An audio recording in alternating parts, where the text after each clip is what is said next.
Mi nombre es Santiago Hernández. Soy originario del Estado de México, pero vivo en Querétaro desde hace ya 12 años. Trabajo como velador en una escuela primaria. Ser velador no es algo que uno sueña de niño.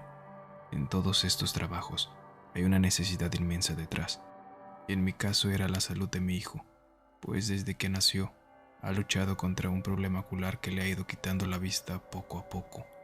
Y es así como el ser velador de una escuela de gobierno, bajo el título de intendente, me dio acceso a los beneficios de sus tratamientos y una posible operación. Y es por eso que he tenido que aguantar todas estas horribles experiencias que estoy a punto de contarles. Fue el 14 de diciembre del año pasado. Aquel día fui citado para que me fuera a presentar en punto de las 5 de la tarde, una hora antes del cierre de la escuela. Llegué ahí con mis papeles en mano. Me estaba esperando ya el director. Nos saludamos. Me dijo que llevaba prisa y me explicó de una manera sencilla lo que tenía que hacer durante mis turnos. Me entregó unas llaves y cuando me estaba explicando un reglamento que según tenía que memorizar, hizo una pausa y me dijo mirándome a los ojos que por ningún motivo tenga contacto con los niños, ni que estuviera muy cerca de ellos, que por mis horarios casi no los vería. Así que si los podía evitar, sería mucho mejor para evitar problemas. La verdad es que yo no le vi problemas. Como padre lo entendí a la primera. Me presentó a la subdirectora, al intendente de ese turno y a un par de profesores que se veía tenían años trabajando en esa escuela. Mi horario era de 7 de la noche a 6 de la mañana. Era el primer año que tendría en velador, y eso era porque de los techos se habían metido a robar las tuberías de cobre, dejando toda aquella escuela inundada. Me dieron una radio que supuestamente tenía conexión con una caseta de policía cercana y una lámpara de alto alcance. El trabajo me pareció muy sencillo, pues era solo dar rondines periódicamente. Curiosamente, mi esposa fue a esa primaria cuando era niña y me contó que la parte de la entrada es algo nuevo que se construyó con el tiempo, pero que hace años únicamente estaba la parte del fondo. Y la verdad es que se puede identificar a simple vista conforme te vas adentrando en ella por el material y los colores opacos que aquellos edificios tienen. La bodega en la que me asignaron un espacio para mis cosas está en la parte del fondo, misma bodega que comparto con el intendente. Enfrente había una cancha de fútbol de pura tierra y en el fondo, ya al final, unos juegos muy viejos de fierro que ya no estaban habilitados para que los niños jugaran.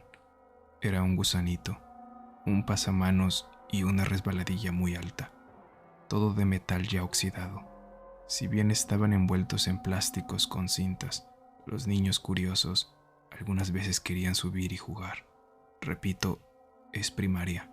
Tienen entre 6 y 12 años, y la idea que los maestros tenían para que no estuvieran jugando ahí era espantarlos, diciéndoles que del salón que estaba abandonado al lado de esos juegos salía la mano peluda.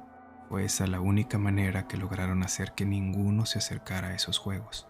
Tengo que admitir que yo, siendo adulto, guardaba también la distancia con aquel último salón, pues estaba muy olvidado aquel lugar, lleno de mesabancos viejos y rotos que me imagino en algún momento pensaban en repararlos.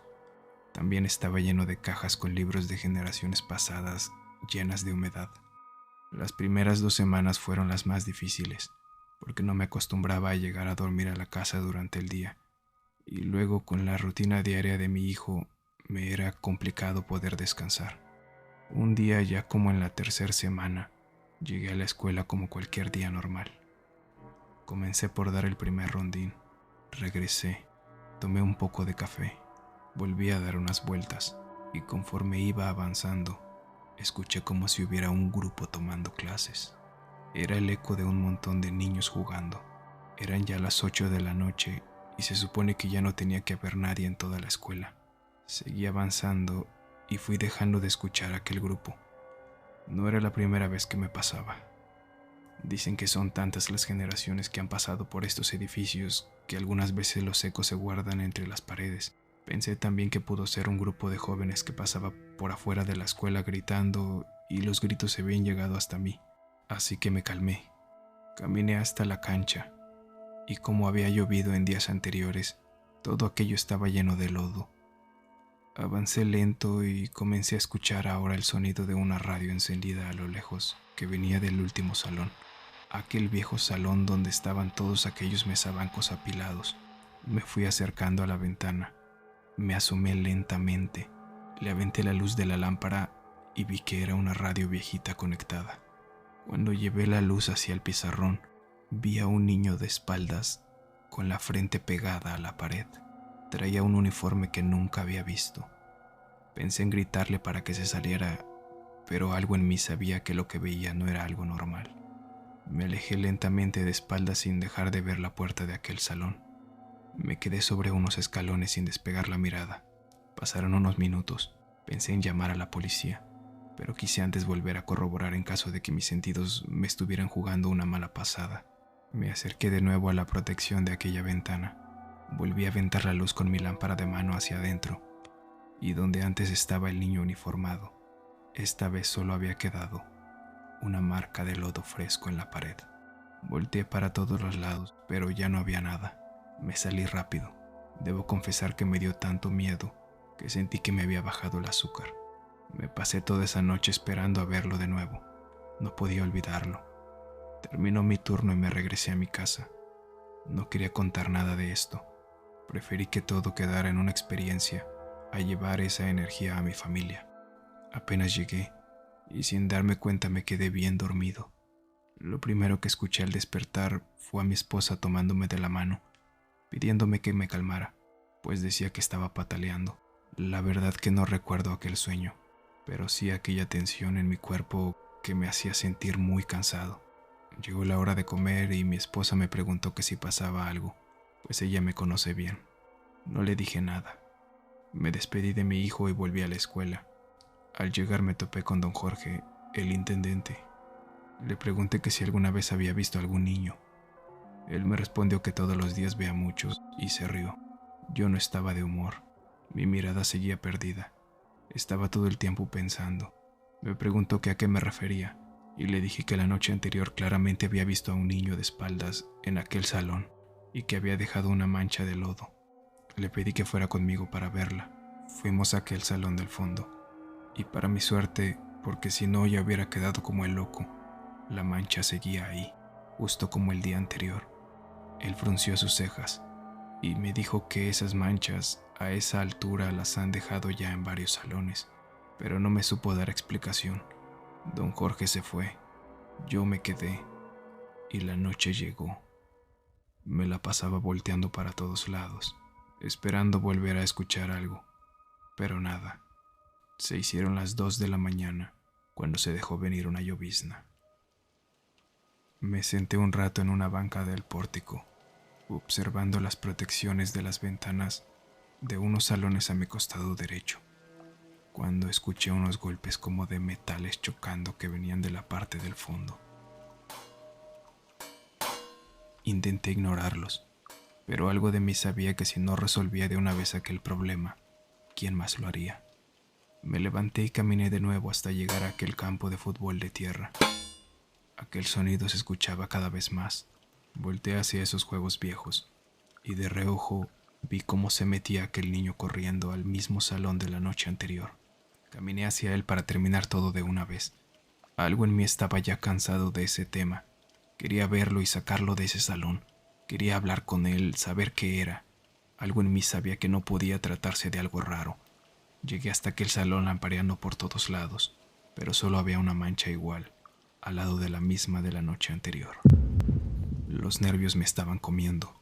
Mi cuerpo me traicionaba, me hacía pequeño del miedo.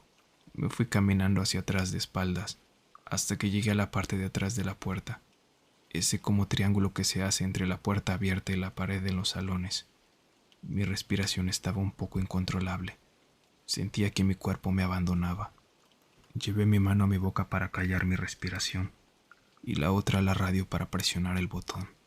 Lo presioné, pero solo hizo un sonido raro.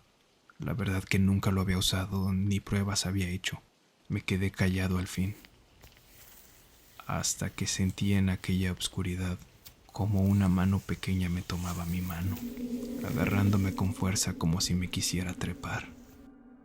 Como si se tratase de fuego, la quité de inmediato golpeándome con la puerta de metal en la cara. Salí corriendo sin querer jamás volver a entrar allí. Me fui sin pasar por mis cosas a bodega. Llegué a casa. Desperté a mi esposa que ya estaba durmiendo. Le dije que había visto a un niño, que tenía tiempo viéndolo. Ella me preguntaba que qué niño. Le conté todo, incluyendo el lugar exactamente de la escuela. Y como ya había comentado, ella fue a esa escuela y sabía bien de qué lugar le hablaba. Me dijo que la historia de la mano peluda los maestros desde siempre la han usado, pero me dijo que una compañera de su clase, hija de una maestra, le contó que años atrás había un niño muy travieso que nadie podía controlar, que se la pasaban castigándolo, dejándolo todo el día con la frente pegada en la pared cuando se portaba mal. Pero hubo un día que a un maestro se le escapó, que estaba lloviendo mucho, y se fue hasta esos juegos de metal del fondo, que se cayó y se quedó con su carita respirando el lodo, y que al otro día el intendente fue el primero que le avisó al director. Solo algunos maestros de confianza se enteraron, entre ellos la mamá de la niña que le contó a mi esposa, y que el director, al ser nuevo en la escuela y por ser aquellos años, decidió enterrarlo en aquella cancha de tierra. Al pobre lo dieron por desaparecido y nunca le contaron a sus padres. Todo lo que me contaba tenía sentido. Le dije que me disculpara, pero que no podía seguir trabajando ahí. Quedamos que de otra manera solucionaríamos el tema del seguro para nuestro hijo. Al siguiente día fui a la escuela a presentar mi renuncia, pero antes pasé por mi suéter y mis cosas a la bodega. Fue ahí que me encontré con don Jorge. Le dije que me iba y le conté de nuevo todo. Él me pidió disculpas por no haberlo dicho antes, pero que eran otros tiempos, y que el director que estaba en ese entonces recién había recibido la plaza y que no podía arriesgarse a tener una pérdida así, apenas iniciando. Le di la mano despidiéndome sin decirle nada. Llegué a la dirección con las bitácoras, la lámpara y aquel radio. Entré y me dijeron que esperara al director.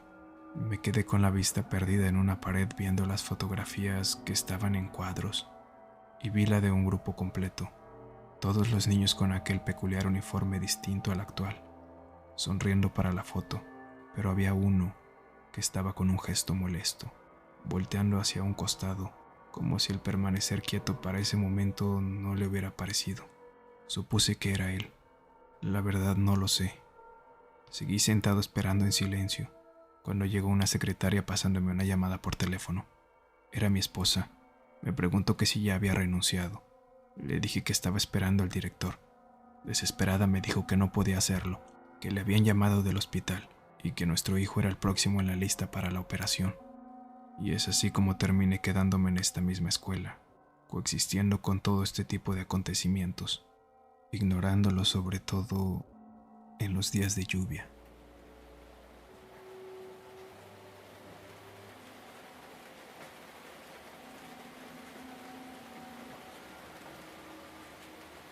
Si el video te ha gustado, no olvides suscribirte.